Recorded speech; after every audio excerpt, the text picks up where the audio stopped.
que resuene como un grito de la historia, la unidad de todo un continente.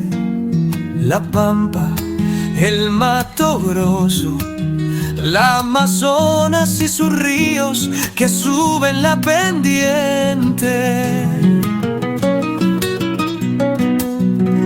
José Artigas, San Martín, Simón Bolívar, Miguel Hidalgo, Lautaro Zapica, José Martí, Yegros, Zumbi, Juana Zurduy, junto a sus pueblos por la libertad.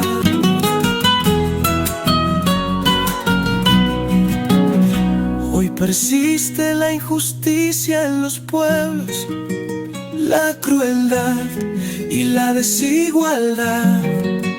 Pisar fuerte en nuestra propia historia, que tantos sueños se hagan realidad. Sentires de la patria grande.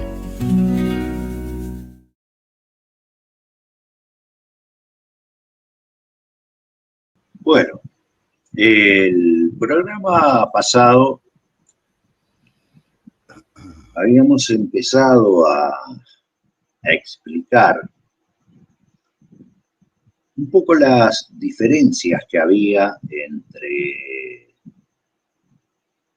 aquellos líderes que habían en distintos lugares de lo que eran las colonias españolas, comenzado la lucha por independizarse de las cadenas europeas españolas.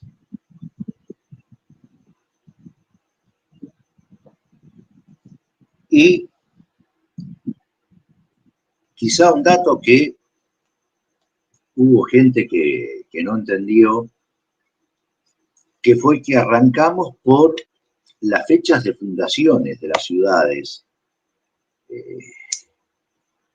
capitales, de lo que eran los virreinatos, de lo que eran las gobernaciones, de lo que eran las capitanías generales. Llegando a que la última que se funda es Montevideo, con un proceso que va de 1724 a 1730 en su fundación.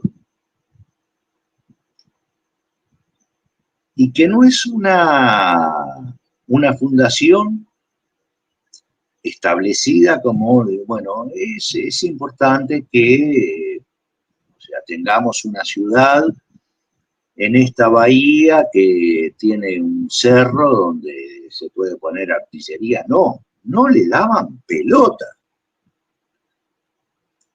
a lo que era esta bahía,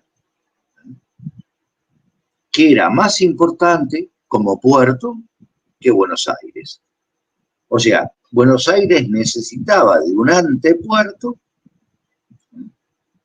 donde salían barcazas desde el riachuelo, cargaban la mercadería que llegaban en los buques de Europa, y volvían al riachuelo y ahí las descargaban. Montevideo era un puerto natural excelente. Ahora, ¿qué pasó? Ya se había dado el antecedente en 1680, en el cual el Imperio de Portugal, basado en una bula papal de 1676, que le daba potestad al Imperio de Portugal hasta la margen norte del Río de la Plata.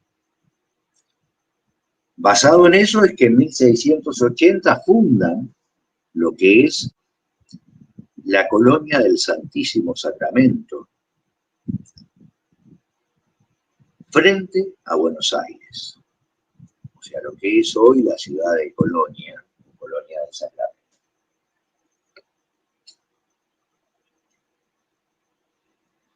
Entonces, frente a esto, en 1724 descubren que los portugueses en la zona de la bahía de Montevideo ya habían instalado unas construcciones, unas fortificaciones con cañones y demás, y es ahí que reacciona el gobernador de Buenos Aires, Bruno Mauricio de Zavala, y hace el primer proceso, que es la expulsión y destrucción de esas instalaciones portuguesas, y deciden fundar Montevideo, que es la última capital que se funda dentro de lo que es el virreinato y dentro de lo que es el contexto de América.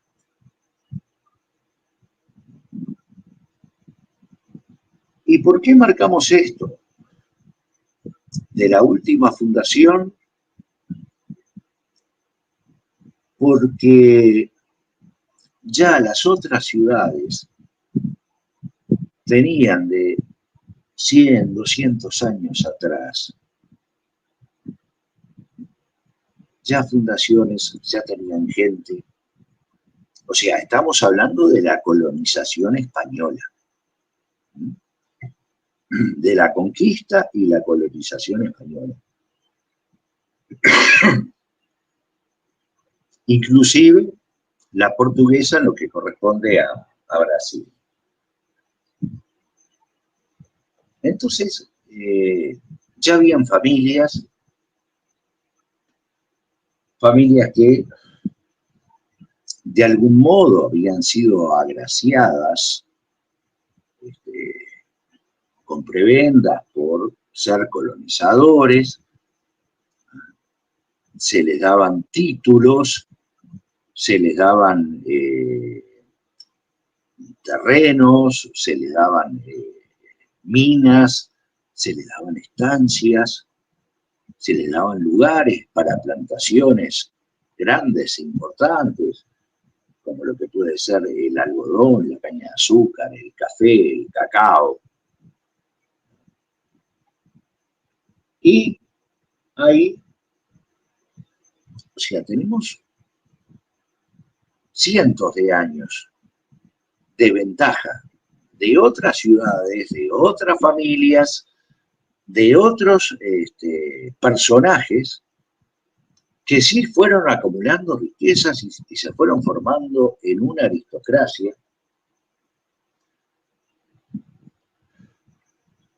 Y que esa gente, muchos de ellos, ya nacidos en América, no tenían derecho más que a ocupar un cargo medio dentro de lo que era el estatus de gobierno que imponían las potencias europeas. Los principales cargos estaban reservados para lo que eran los europeos, salvo alguna excepción, el caso de Hernando Arias de Saavedra, que había nacido en este continente y que fue gobernador de lo que era el Paraguay y el Río de la Plata, pero muy pocas excepciones en el caso. Entonces,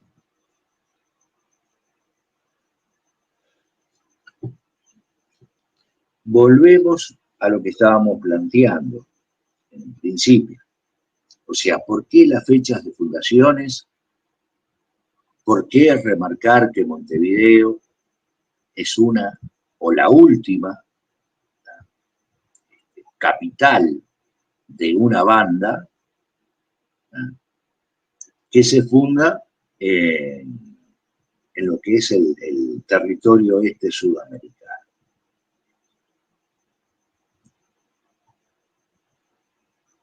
¿Y por qué? Porque la gente que vino a poblar ese Montevideo,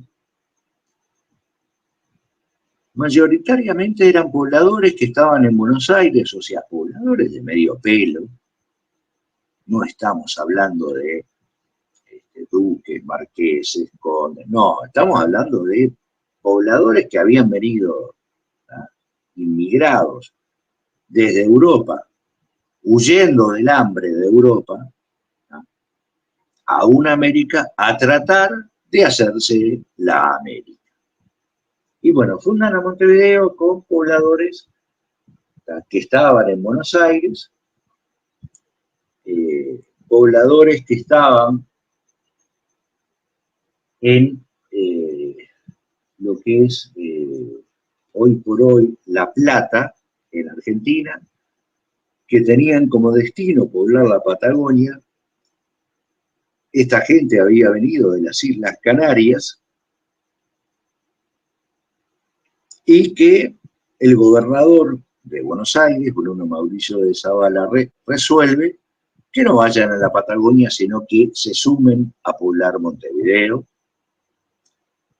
y sus adyacencias.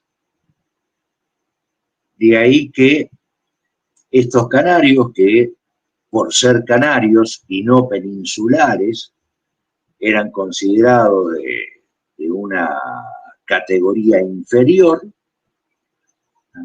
no son mayoritariamente destinados a Montevideo y a lo que es la zona de los ejidos y de los propios de Montevideo, sino que son destinados a las afueras de Montevideo, a Canelones. Nombre que lleva hoy por hoy un departamento y que llevaba a esa zona debido a una confusión que tuvieron los españoles en cuanto a que determinados árboles que crecían en las costas de dos arroyos, el Canelones y el Canelón Chico, los confundieron con el árbol de la canela. Y por eso, como eran de mayor tamaño todavía, le llamaron canelón. Y como se bautizaron estos dos arroyos, de acuerdo a esos árboles, quedaron los Canelones. Y bueno, ahí es que destinan a esta gente que venía de las Islas Canarias, alejados de lo que iba a ser el centro importante, que era Montevideo, y de ahí que a los oriundos de Canelones se les llame todavía canarios.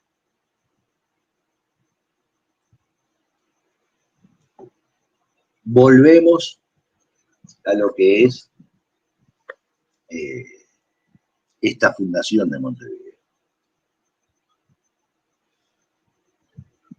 El abuelo paterno de Artigas fue uno de los fundadores, conjuntamente con o sea, sus parientes después, o sea, los Carrasco, Arnal, y estos fueron beneficiados como fundadores, les dieron un lote dentro de lo que iba a ser la ciudad de Montevideo, les dieron una chacra dentro del ejido y les dieron más afuera de los propios una suerte de estancia.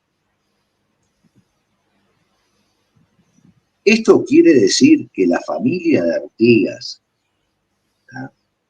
que son fundadores de Montevideo, la última ciudad fundada hubieran sido aristócratas? No, de ningún modo.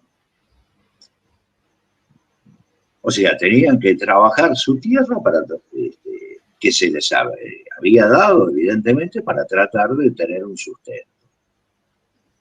Y Cabildo, ¿no?, una institución importante, o sea, que tanto tuvo el padre de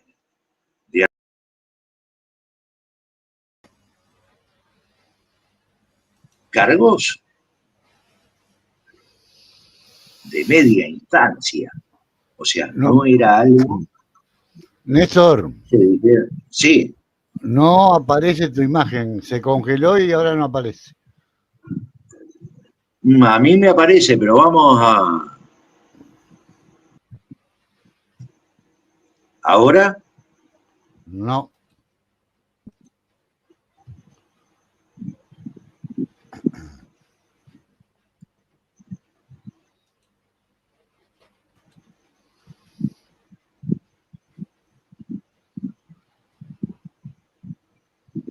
¿Estamos?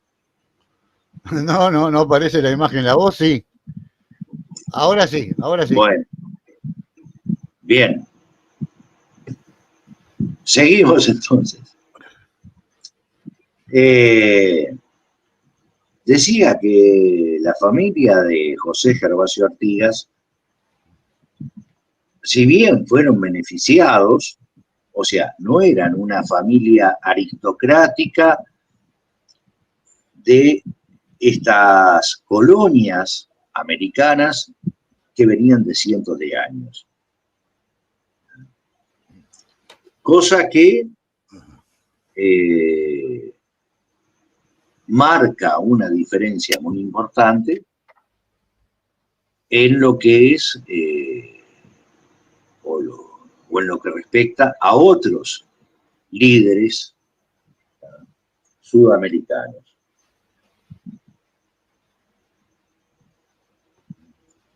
Mientras que los otros líderes lograron una instrucción muy importante debido al caudal económico que tenían, en el cual por lo menos, un doctorado en la Universidad de Córdoba,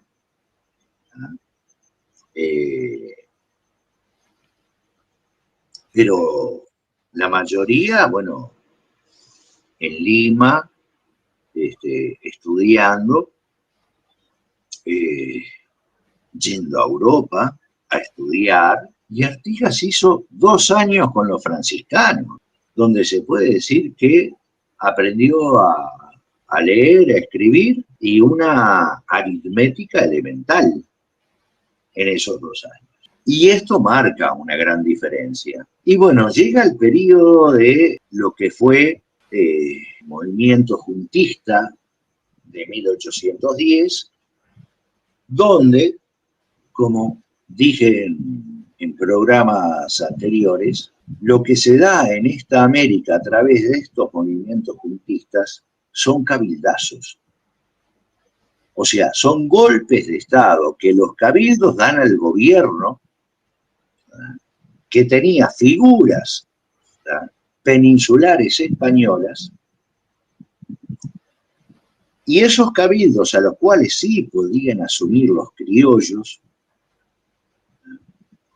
desplazan a los españoles de los cargos que tenían, y con esas juntas estos criollos asumen lo que es la dirección de los virreinatos.